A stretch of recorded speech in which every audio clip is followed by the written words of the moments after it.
And standing there that dreadful morning, I quickly realized that my decisions need to be monitored. I mean, they advertised the car as poor paintwork, disgusting interior, no key, does not run, does not start.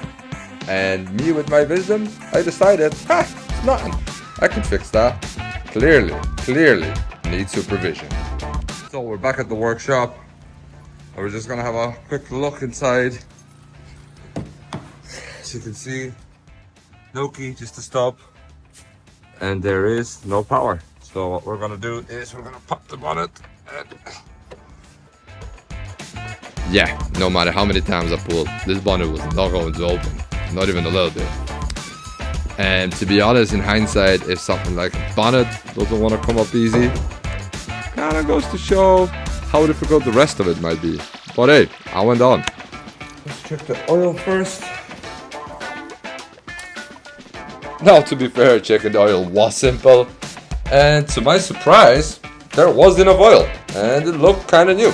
Yeah. So my next move was to check out the battery. And I got this little voltmeter in Lidl, and I thought it was broken because didn't read anything, didn't even turn on. So I got my actual meter and still not.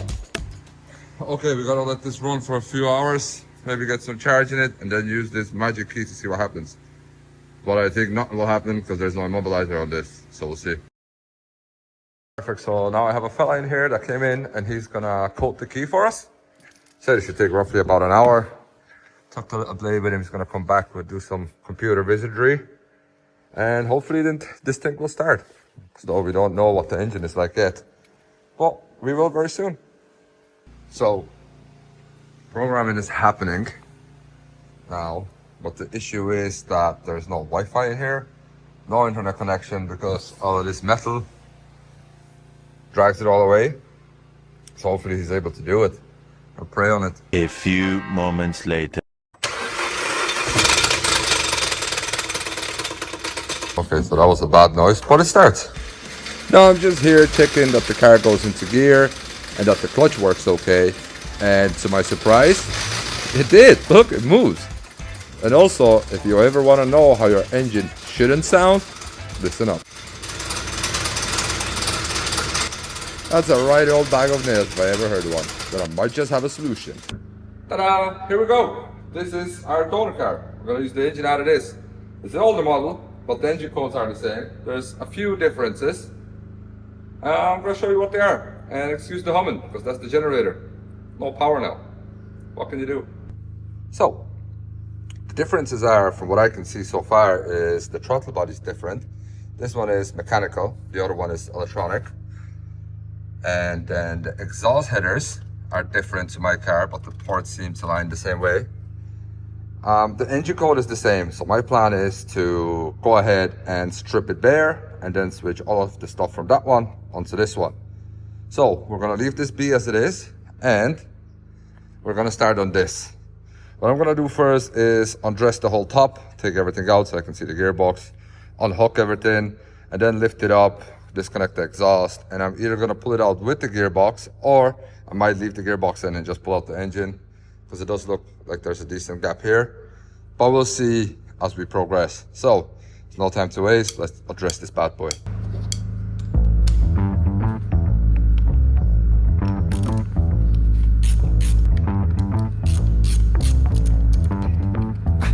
Yeah, I'm so fresh like the morning, mouth wide open like they yawning.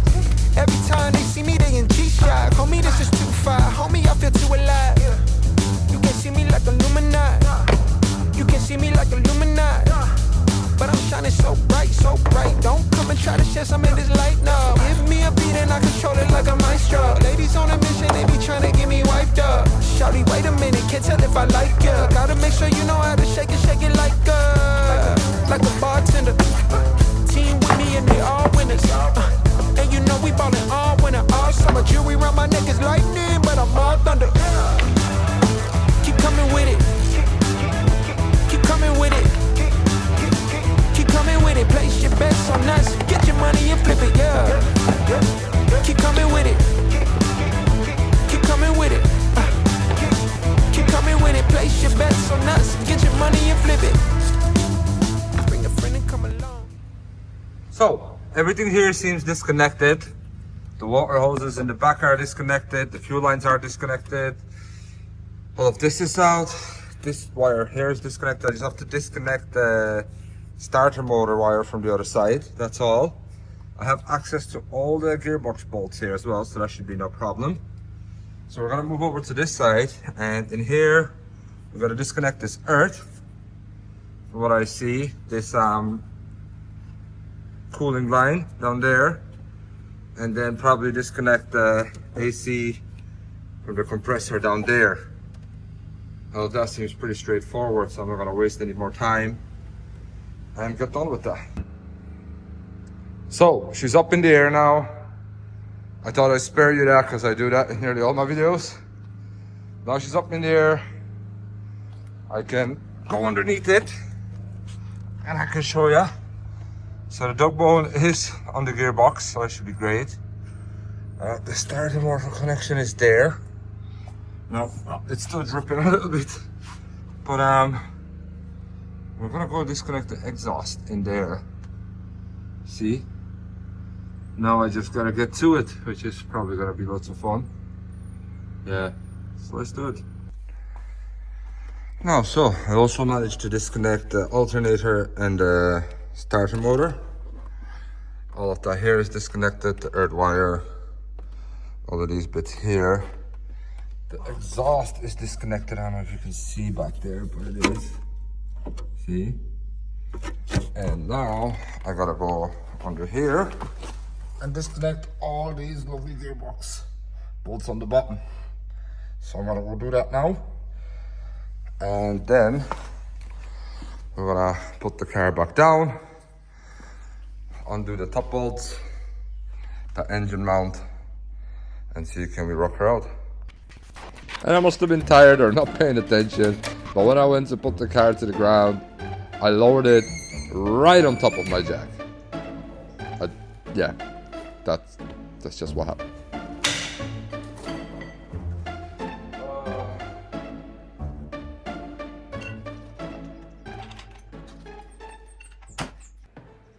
And to add insult to injury, when I went to lift the car with my second jack, the pump broke. You can't write this stuff. And it was very surprising because the metal that they used for it is pretty thick, but it just snapped straight off. And in all fairness, that was the first time in my life I witnessed anything like it. And once I used my third jack to get the car down the way I wanted to, I went on to continue the work I was originally supposed to do.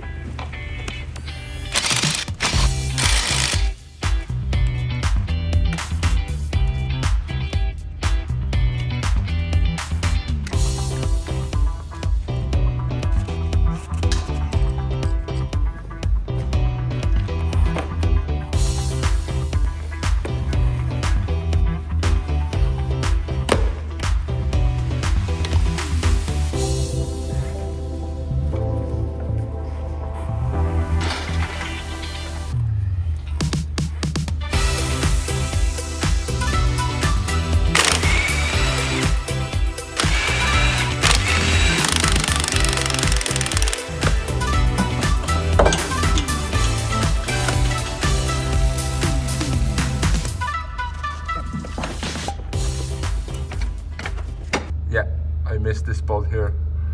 If you can see it, you can see it. That's gonna be good old fun to take off. But yeah, has to be done, so let's try and get access to that. So we're gonna try and get here from the top side. I did put the engine mount back on, so the engine's more stable again. So we're gonna try and get there from top side because I really don't want to be bringing the car back up again. That's a massive pain. So let's see. This is just a little too big. Let me get something smaller. Right, let's try this one. So that was a no-go. So now I have this. Now I have this, and I'm going in through the rear arch.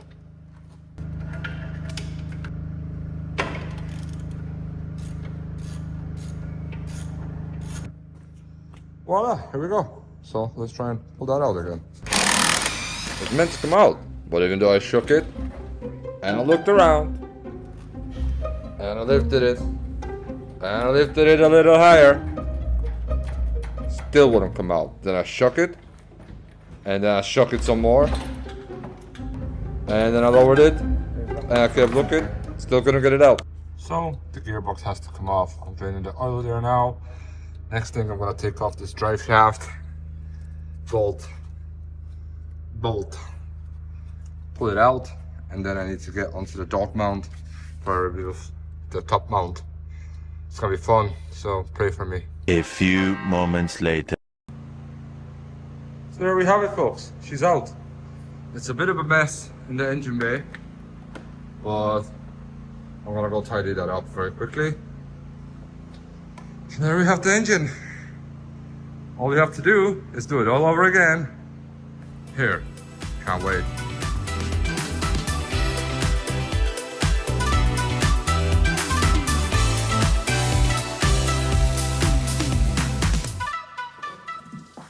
So the engine bay is empty now. Not that it was damaged, although it was a battle. So now it's more or less prepped. What I need to do as well is get these bolts out of here. They must have fell when I was hit this with the top of the engine. But what I'm gonna need to do is get rid of the drive shaft, because that won't go back in with the whole engine in place. So it's gonna have to come out. I'm gonna do a little bit of cleaning and housekeeping to have this prepped for when I take this one out. At least I know with this one, I'm gonna have to take it out with the gearbox. It will absolutely not come out separated. There just isn't enough space. I was wrong, but hey, that happens. So let's clean all this up. And why not use a little YouTube magic?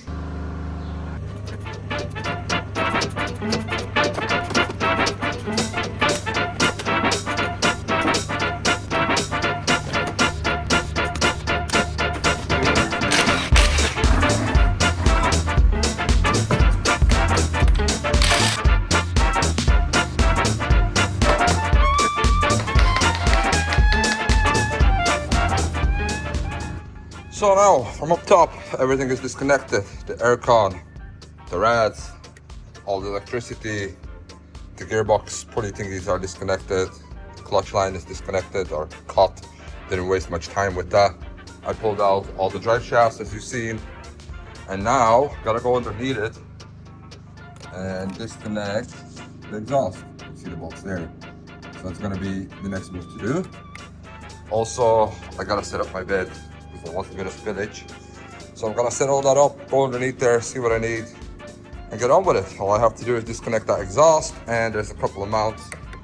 There's one here, and one back there. So there are the two that I have to disconnect. So 3 more things to disconnect.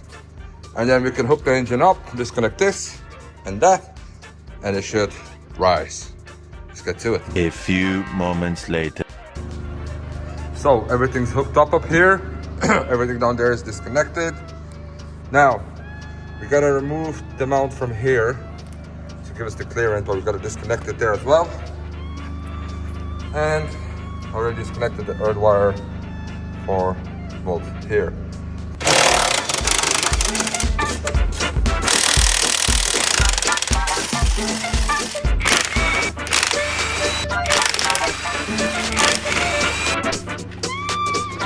I missed out on one little precious bolt down here.